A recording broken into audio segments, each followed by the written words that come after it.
Hello বন্ধুরা, কেমন আছো তোমরা সবাই? আশা করি তোমরা সবাই অনেক ভালো আছো। রিম্পিস ব্লগিং চ্যানেলে তোমাদের সবাইকে স্বাগত। আজ আমি তোমাদেরকে বানিয়ে দেখাবো কীভাবে খুবই সহজ উপায়ে তোমরা এর যে শ্রীমদ্ ভগবত গীতা, এই গীতাটা রাখার একটা ব্যবস্থা তোমরা করতে পারো। তো আমার বাড়িতে গীতা আছে, গীতাটা আমি কিনেছিলাম। আমার এক সিলেবাসের কিছু অংশ এই গীতা থেকে ছিল বলে আমাকে তখন গীতাটা কিনতে হয়েছিল, এই বইটা। তো এই বইটা আমি দেখলাম কিছুদিন পর, দেখছি এই দেখো পোকাতে কীরকম কাটতে শুরু করেছে। আর এটা কিন্তু খুবই খারাপ, গীতা আমাদের তোমার হিন্দুদের কাছে যে একটা ধর্মগ্রন্থ, সেটা যদি ইন্দুরে কাটে বা যদি ধরো ওটা আরশোলাতে কাটে বা পোকাতে কাটে, তাহলে কিন্তু অবশ্যই এটা খুবই খারাপ। দেখো কীরকম করে দিয়েছে, ইন্দুরে না পোকাতে করেছে আমি জানি না ঠিক। তো আমি আজকে যেটা করবো সেটা হচ্ছে এই গীতাটাকে রাখার জন্য এটাকে আমি একটা ভালো একটা বক্সের মতো বানাবো। তো চলো শুরু করা যাক। তো গীতাটাকে বানানোর জন্য আমি যেটা নিয়েছি সেটা হচ্ছে যে আমার কাছে ছিল এই যে এরকম টাইপের একটা পুরোনো খাতা। তো এই যে দেখো এই খাতাটা এটা আমার স্কুল প্রজেক্ট আমি করেছিলাম এই খাতাটা দিয়ে। তো খাতার পেজগুলোকে পিচবোর্ডটাই কিন্তু আজকে আমি খুলে ব্যবহার করব আমার গীতার জন্য একটা বক্স তৈরি করব। তো আমি এখানে প্রথমেই মাপ নিয়ে নেবো আমার এই যে গীতার কতটা মাপের লাগবে কি না লাগবে। আমি এরকম একটা আগে মাপ নিয়ে তারপর আমি কিন্তু এটাকে কাটা শুরু করবো। তো যে দেখো আমি তোমার এখানে একটা স্কেল নিয়ে নিয়েছি, আর এই স্কেলটা দিয়ে আমি প্রথমে মাপ করে নেবো যে কতটা লাগছে। এখানে লাগছে তোমার আড়াই সেমির মতো লাগছে এদিকে। আর এটা একটু মাপ করে দেখে নেবো আমি যে এটা কতটা লাগছে। এটা আমার লাগছে হচ্ছে তোমার এদিক থেকে যদি আমি মাপ করি তাহলে এটা আমার লাগছে হচ্ছে আচ্ছা দেখো এখানে লাগছে তোমার এই যে 10। তো এই যে 10-এর কাছে এসে পৌঁছেছে এটা। তো এটা আমার 10 লাগছে, এখানে আমার 8 লাগছে, 8 সেন্টিমিটার লাগছে। আর ওপরটা আমি একটু মাপ করে নেবো যে ওপরটা কতটা লাগছে। উপরে লাগছে তোমার এই যে হচ্ছে 10.5 বা 11। তো আমি 11ই করবো, 11টা একটু বড় হবে। যাই হোক এটা রাখতে আমার কমফোর্টেবল হবে। তো চলো এইভাবে কিন্তু আমি মাপ করে কেটে নেব। তো দেখো আমি নিয়েছি তোমার এখানে পেপারে আগে আমি কেটে নেবো, তারপরে মাপ করে দেখে নেবো যে এটা ঠিকঠাক হয়েছে কিনা। তারপর কিন্তু আমি পিচবোর্ডটা কাটবো, কারণ পিচবোর্ডটা কেটে দিলে কিন্তু আমি আর দ্বিতীয়বার পাবো না। তো আমি এখানে মাপ নিয়েছিলাম তোমার হচ্ছে 10.5। তো 10.5 অনুযায়ী এখানে আমি কেটে নেবো। ভেবেছিলাম যে 11 করলেও কোনো ক্ষতি হবে না। তো 11 এখানে আমি দাগ দিয়ে নিচ্ছি তোমার এই যে 11। আর আমি এটা মাপ করেছিলাম তোমার এটা হচ্ছে তোমার আড়াই বলতে এই যে এখানে দেখো, হ্যাঁ আড়াই এখানে আমার হয়ে যাচ্ছে। যে নিচ থেকে যদি আমি এটা করি তাহলে এটা আমার আড়াই হয়ে যাচ্ছে।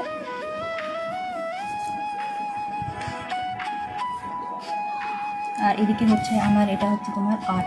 তো এভাবেই কিন্তু আমি মাপ করে এই যে 8-এ আমি কিন্তু পয়েন্ট করে খুব ভালো করে কিন্তু আমি এটা কেটে নেব। আমার গীতাটা কিন্তু এই যে এইরকম যদি আমি ভাঁজ করে দিই, এরকম ভাঁজ করলেই কিন্তু এই আকারে আমার গীতাটা হয়ে যাবে। এইভাবে এই যে এইভাবে আমি মুড়ে নিই। এইভাবে আমি কিন্তু এই পিচবোর্ডগুলোকে খুব ভালো করে কেটে নেবো। চলো কেটে নিই আমরা আগে কাগজে। যেহেতু আমি একটা বক্স বানাবো, তো বক্স বানানোর জন্য কিন্তু আমি এইদিকেও এরকমই একটা কিন্তু 3.5 ইঞ্চি, এই সাইডেও আমি কিন্তু এরকমই একটা কিন্তু 3.5 ইঞ্চি আমি কেটে নেবো। এরকমই একটা সরু পিস কিন্তু আমি বের করে দেবো। কিন্তু ওটা লম্বাটাও কিন্তু এরকমই হবে আমাদের এই যে 11 এরকম একটা আমি এখানে কিন্তু এই সাইডে দেওয়ার জন্য কিন্তু আমি কেটে নেবো। চলো কেটে নিই।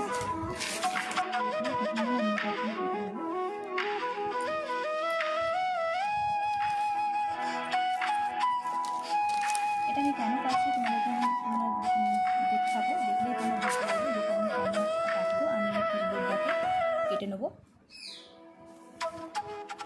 এবার দেখো আমি কিন্তু পিচবোর্ডটা কেটে নিয়েছি। কেটে নেওয়ার পরে আমি কিন্তু এরকম একটা কাগজ, আমার বাড়িতে অনেকগুলো ছিল কাগজে, এটা কিন্তু আমি কেটে নিয়েছি। তো এবারে যে টুকরোগুলো আমি কেটে রেখেছিলাম, এই টুকরোগুলো অনুযায়ী কিন্তু আমি পিচবোর্ড কেটে এরকম কাগজ চিটিয়ে নিয়েছি। এই যে দেখো, এরপর আমি এগুলোকে কিন্তু খুব ভালো করে চিটিয়ে নেবো। তো এই যে দেখো আমি কিন্তু এবার এটাকে নিয়ে নিয়েছি। আর এইগুলোকে আমি এইভাবে সাজিয়ে রেখেছি। এরপর আমি এইগুলোকে কিন্তু খুব ভালো করে চিটিয়ে নেবো। এই কোণ আর এই কোণটাকে আমি কিন্তু খুব ভালো করে এইভাবে আমি চিটিয়ে নেব।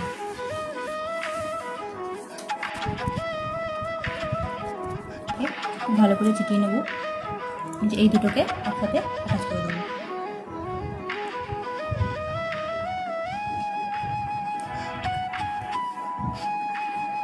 এইভাবে লাগিয়ে এদিক দিয়ে আমি আঠা দিয়ে নেব, যাতে কিনা এটা একদমই অ্যাটাচ হয়ে যায় আর যাতে একদমই খুলে না চলে আসে। তো আমি এবার আমাদের যে এইটা আমাদের হয়ে গেছে তৈরি করা, যে দেখো এটা কীরকম একটু কাগজের ছিল বলে আমি এখানে যেটা করেছি, এখানে আমি একটু কাপড় এখানে আমি দিয়ে নিয়েছি, আর এই পুরোটাই কিন্তু আমি এই কাগজটাকে ভালো করে দিয়ে নিয়েছি। এরপর আমি গীতাটা রেখে তোমাদেরকে দেখাচ্ছি যেটা ঠিকঠাক হয়েছে কিনা। তো দেখো আমাদের কিন্তু গীতার যে বক্সটা, মানে গীতা রাখার যে বক্সটা, সেটা কিন্তু একদম খুব সুন্দরভাবে হয়ে গেছে। আর প্রত্যেকটা কিন্তু আমি এইভাবে এটাকে ঢাকা দিয়ে দেবো, কেউ কিন্তু বুঝতেই পারবে না গীতার মধ্যে অ্যাকচুয়ালি কী আছে। তো তোমরা কিন্তু এভাবে গীতার একটা বক্স বানিয়ে নিতে পারো, গীতা রাখার জন্য একটা বাক্স তোমরা বানিয়ে নিতে পারো।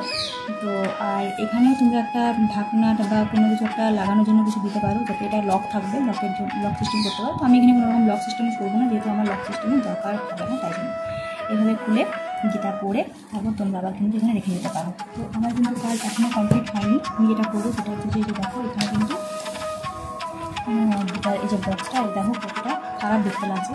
তো আমি আমার মায়ের মুখে শুনেছি এবং আমার দিদার মুখে শুনেছি যে এটা নাকি তোমার লাল সালু দিয়ে রাখা হয়। তো লাল সালু দিয়ে তো আমি অবশ্যই রাখবো, এখানে আমি লাল সালু নিয়েছি। এই দেখো লাল সালু আমি নিয়েছি, লাল সালু দিয়ে তো গীতাটাকে মুড়ে আমি রাখবো। কিন্তু এখানে আমি এই যে লাল কাগজ আর লাল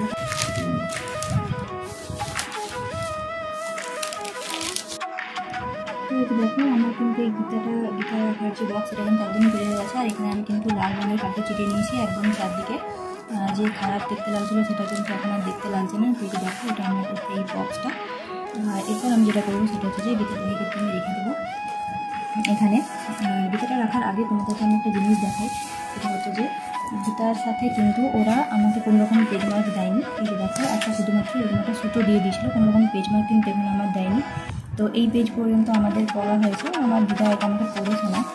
তো এখানে আমি যেটা করেছি সেটা হচ্ছে যে আমি কিন্তু এখানে একটা ময়ূর পালক রেখে দিয়েছি, মানে কতটা পেজ পড়া হয়েছে সেইটা মার্ক করার জন্য, যেহেতু ওরা কোনো রকম পেজ মার্ক আমাকে দেয়নি। আর এই যে ময়ূর পালকটা দেখতে পাচ্ছ, এই ময়ূর পালকটা কিন্তু আমার কাছে অনেকদিন ধরেই ছিল।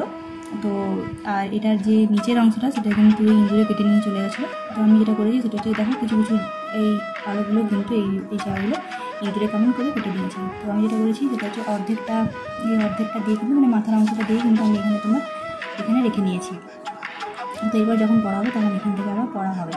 তো রেখে দিয়েছি আমি এটা এখানে একটা পেজ মার্কের মতন করে নিয়েছি। তাহলে ছোটো ছিল, আর ছোটোটা আমি কোথায় রাখবো, হারিয়ে যেতে পারে বা খারাপ হয়ে যেতে পারে, সেই জন্য আমি কিন্তু এটা এখানে রেখে নিয়েছি। তো ময়ূর পালক আমার মনে হয় গীতাতেই মানে এখন কৃষ্ণের মাথায় গীতা এসবই কিন্তু ময়ূর পালক মানায়। তো এই যে দেখো আমার এই গীতাটা আমি কিন্তু দেখো এরকম আমি কিন্তু এটাকে মুড়িয়ে রেখে নেবো হবে। তো এটা যেহেতু অনেক ছোটো হচ্ছে, তো ছোটো হচ্ছে বলে আমি এটাকে মুড়িয়ে রাখবো না, আমি এটাকে এমনি রেখে রাখবো। আর এটাকে আমি কিন্তু লাল সালুটাকে কাট করে আমি এইভাবে রেখে দেবো। এইভাবে আমি লাল সালুটাকে রেখে দেবো।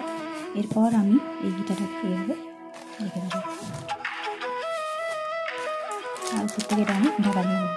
তো তোমরা কিন্তু অবশ্যই আমাকে জানিও যে এই যে গীতাটা আমি যেটা আমি তৈরি করলাম, গীতা রাখার যে একটা বক্স, সেটা কেমন হয়েছে, কেমন দেখতে লাগবে গীতা রাখার এই বক্সটা, তোমরা কিন্তু অবশ্যই আমাকে কমেন্ট করে জানিও।